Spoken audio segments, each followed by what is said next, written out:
नाज़रीन, drama serial मफाद परस्त अब अपने अख्तिताम की तरफ जा रहा है। महरो का वो राज जिसे छिपाने के लिए उसने इतनी कोशिशें की, अब फरहा बेगम पर खुलने वाला है। आखिरकार फराह को सलमान और महरो के तमाम खेल और हकीकत का इल्म हो जाता है। वो सोचती है कि अगर मैं ज़ीन को महरो के बारे में सब कुछ सही बता तो कहीं वो महरो या खुद के लिए नुकसान न कर बैठे, क्योंकि अगर महरो के साथ कुछ होता है तो ज़ीन को बाकी जिंदगी जेल में गुजारनी पड़ेगी। ज़ीन की ज़हनी हालत को देखते हुए फरहा समझती है कि वो सीधा कुछ भी नहीं बता सकती, इसलिए उसे बहुत सोच समझ कर महरो की हकीकत ज़ीन के सामने लानी होगी, ताकि ज़ीन खुद फैसला करे कि वो महरो के साथ रहना नहीं चाहता। दूसरी तरफ सलमान को महरो पर शक होता है कि उसने जानबूझकर जाली कागजात फराहम किए हैं, क्योंकि इस पर कभी एतमाद नहीं था, और हकीकत यह है कि सलमान खुद भी मुकम्मल तौर पर काबिल एतमाद नहीं है। सलमान महरो का नंबर ब्लॉक कर देता है और कहता है कि अगर वो चाहती है कि वो इस पर यकीन करे तो असली कागजात लेकर आए। महरो अब किसी भी तरह सलमान से दस्तबरदार नहीं हो सकती, क्योंकि शायद अब उसके दिल में सलमान के लिए हकीकी मोहब्बत जाग चुकी है। महरो उलझन में अपनी माँ आलिया को एक बार फिर इस्तेमाल करने की सोचती है और रोते हुए कॉल करती है कि फरहा ने उसके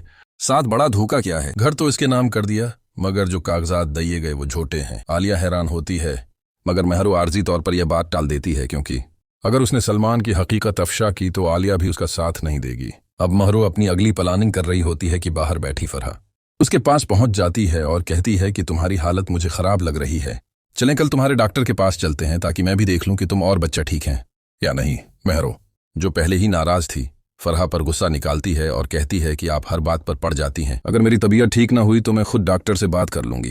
फरहा सीधी बात कहती है कि कहीं तुम्हें यह खौफ तो नहीं कि अगर मैं तुम्हारे साथ डॉक्टर के पास जाऊं तो मुझे तुम्हारी हकीकत का इल्म हो जाएगा। ये सुनकर महरो परेशान हो जाती है। फरहा महरो को साफ कहती है कि अब मजीद अदाकारी की जरूरत नहीं, हमें मालूम हो चुका है कि तुमने उस घर की खुशियों को तबाह किया है। महरो इनकार करती है, मगर फरहा उसे बताती है कि वो ज़ीन को सच बता देगी कि तुमने अपने ही बच्चे को नुकसान पहुंचाया और हमारे बेटे के हक में धोखा देने की कोशिश की, ताकि अपने मफाद के लिए उसे बलिक मेल न कर सको। महरो की परेशानी बढ़ जाती है, क्योंकि अगर आलिया को उसका झूठ मालूम हुआ तो वो साथ नहीं देंगी। इतने में आलिया भी पहुंच जाती है और महरो के साथ बैठी होती है। वो फरहा पर गुस्से में कहती है कि जब तुम रिश्ता लेने आई थी तो वादे किए थे कि मेरी बेटी का ख्याल रखोगी, और अब तुमने क्या किया। फरहा साफ बताती है कि ज़ीन की माँ को सब कुछ मालूम है कि महरो सलमान के साथ राब्ते में है और झूठी हमल के बहाने से घर पर कब्जा करने की कोशिश की। ये सुनकर आलिया का सिर झुक जाता है, क्योंकि उसे एहसास होता है कि उसकी बेटी ने भी उसे और फरहा दोनों को धोखा दिया।